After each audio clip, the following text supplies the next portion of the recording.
As a scientist আমার এটাই message যে মানুষকে অ্যাওয়্যার করো। আজ থেকে 20 বছর 15 বছর আমি রিসার্চে প্রায় 30 বছর যুক্ত।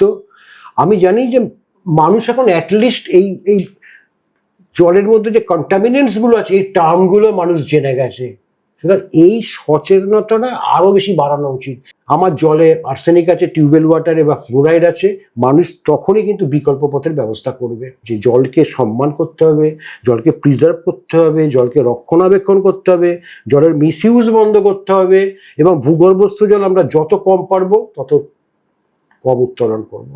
এমন কোনো গ্রাম বা এমন কোনো জায়গা দেখেছেন যেখানে নিজেরা লোকেরা সচেতন হয়ে চেঞ্জ হয়েছে, হ্যাঁ, একটা পজিটিভ এফেক্ট তৈরি হয়েছে কোনো একটা ছোট্ট জায়গায়? অবভিয়াসলি সেরকম একটা উদাহরণ। অবভিয়াসলি সেটা হচ্ছে মধুসূদন কাটি, এটা হচ্ছে গাইঘাটাতে অবস্থিত, নর্থ 24 পরগনায়। ওখানকার লোকাল অর্গানাইজেশন ওরা কিন্তু সারফেস ওয়াটার ট্রিটমেন্ট প্ল্যান্ট করেছে।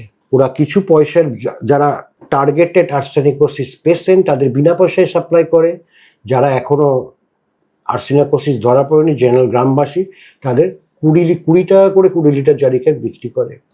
সুতরাং এই যে চেঞ্জটা, এই যে প্রতিরোধটা, যে আমরা তো ক্ষতবিক্ষত আমরা মরে বেঁচে আছি, ওর থেকে যে নতুন যে আশার আলো, যে একটা বিকল্প পথ দেখাচ্ছি, একটা সারফেস ওয়াটার ট্রিটমেন্ট করে গ্রামবাসীকে সেবা করছি, এটাই তো হোপ, এটাই তো সায়েন্স।